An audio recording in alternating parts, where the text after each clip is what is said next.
Kryeministër, të nderuar anëtarë të Komisionit për Politikë të Jashtme dhe Diasporë, mirë se keni ardhur në mbledhjen tonë të radhës. Të pranishëm në sallë janë 8 deputet, prandaj konstatoj që i kemi plotësuar kushtet për fillimin e mbledhjes së këtij komisioni. Për këtë mbledhje është propozuar një rendite, cilin ju tashmë e keni marrë në emaillat e juaja, pra është miratimi i rendit të ditës, miratimi i proces verbalit nga mbledhja e mbajtur më datën 3 prill, miratimi i draft planit të punës së komisionit për sesionin pranveror të vitit 2026 dhe të ndryshme. A ka dikush diçka apo jemi në rregull dhe mund të konstatojmë që e miratojmë këtë rendite për të vazhduar me pikën e dytë të rendit të ditës, që është miratimi i proces verbalit. A mund të konstatojmë se miratojmë edhe proces verbalin, ose nëse dikush ka diçka? Pra jemi në rregull.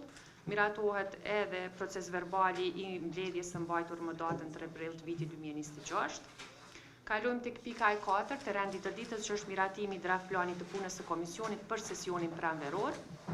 Në mbledhjen që kemi mbajtur bashkarisht më datën 3 prill, e kemi shqyrtuar draft planin e punës së komisionit dhe i kemi propozuar edhe disa pika shtesë, siç janë raportimi i Ministrisë së Punëve të Jashtme dhe Diasporës, pra që të bëhet brenda muajit prill, takime me përfaqësues të organizatave ndërkombëtare dhe përfaqësues të ambasadave të shteteve që janë në Kosovë, takime organizatat jo qeveritare që e mbështesin punën e kuvendit, organizimin e një tryeze për politikën e jashtme, si dhe diskutimi lidhur me organizimin e një konferencë ndërkombëtare. Të gjitha këto pika janë të përfshira në draft planin e punës, cilin e keni pranuar në emailin tuaj, dhe sa për njoftimin tuaj, stafi mbështetës i komisionit i ka dërguar ftesat për takim për shefen në detyrë të BE-s në Kosovë, zonjën Eva Pallatovat, ngarkuarën me punë të misionit të Shteteve të Bashkuara të Amerikës në Kosovë, zonjën Anu Pratipati, si dhe ambasadorin e Austrisë në Kosovë, zotrin Gorg Schnetzer. Lidhur me këtë, ju njoftojmë që i kemi marrur disa konfirmime për data të caktuara nga të trija kërkesat që i kemi drejtuar, dhe do të njoftoheni pra me kohë kur do të mbahen takimet me këta 3 përfaqësues. Por po e hapi fillimisht diskutimin lidhur me draft planin e punës, nëse keni propozime shtesë, sepse me sa unë e di, pasi administrata e ka përcjell draftin, nuk kemi marrë ndonjë rekomandim për anës juaj me email, por nëse dikush ka propozime shtesë këto, mund t'jepni, mund t'i përfshijmë në draft plan, por edhe në anën tjetër, pra jemi të vetëdijshëm që gjatë rrugës edhe mund të shtojmë çështje të tjera, cilat mendojmë që mund t'jenë në interes të trajtohen nga ana e komisionit. Përndryshe, unë mendoj që duhet ta precizojmë që në fund të muajit maj të bëhet organizimi një tryeze në bashkëpunim edhe me organizatat e shoqërisë civile, ku për fokus do të ketë trajtim të temës së politikës së jashtme, por temën do ta zgjedhim bashkarisht këto në komision kur të vijë koha.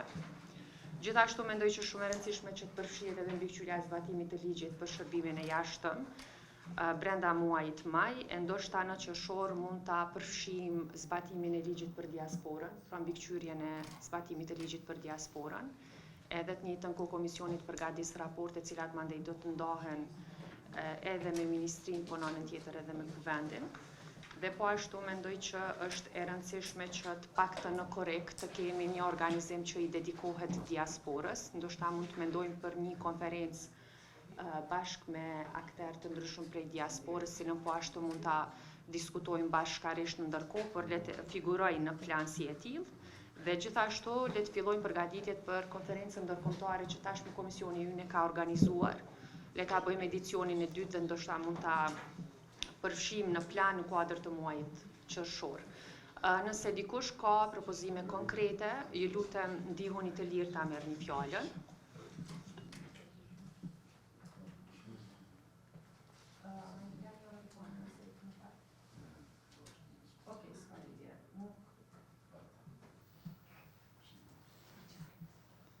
A kemi, nëse jo, a mund të votojmë për miratimin e këtij plani, kush është për? Po, me propozimet. Pra 9 deputet janë për miratimin e planit të punës me propozimet të përfshira cilat sapo i përmenda. Kalojmë tek pika të ndryshme dhe këto më lejoni të ju njoftoj që sa i përket kërkesës që nën kryetari i komisionit ka pasur lidhur me raportimin e zëvendës kryeministrit të parë, ministrit të punëve të jashtme për marrëveshje ndërkombëtare, pra këtë javë ka qenë e pamundur për shkak të mos prezencës së zotëri Konjufcës në Kosovë, por jemi duke shurtuar për datat e mundshme kur një takim i tillë me komisionin do të mund të bëhet ditëve në vijem. Dhe po ashtu, po presim pra të caktojmë edhe datat për mbajtjen e takimeve me ambasadoren, me përfaqësueset në ambasadës së Shteteve të Bashkuara të Amerikës, të BE-s dhe ambasadorin e Austrisë në Kosovë. Këto janë për momentin, nëse ka dikush diçka, ju lutem, mund ta merrni fjalën, po, në kryetar. Për korreksi, në mbledhjen e kaluar kërkova që zëvendës kryeministri me që mbulon dialogun, vjen komision dhe të raporton për implementimin e marrëveshjes fundit që është arrit në mes zotit Kurti dhe zotit Petersen. Është natyrës urgjente që të vjen komision, sepse po përgatitet me ftu zotin Kurti në seancë, sipas rezolutës Kovandet, duhet të raporton për çdo takim eventual që në nivel të tillë të kornisës dialogut kryeministri me mandat e ka. Kështu që duke mirë kuptuar, sepse e di që është në New York Këshilli i Sigurimit, por në urgjencë të natyrës, zoti Konjufca duhet të vjen komision dhe të njofton komisionin për këtë lloj marrëveshje.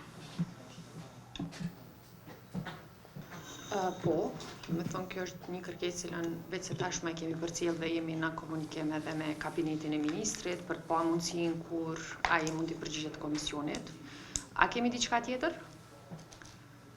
Nëse jo, atëherë faleminderit, po e mbyllim mbledhjen dhe takohemi të martën në takimin tonë të radhës kur do ta shurtojmë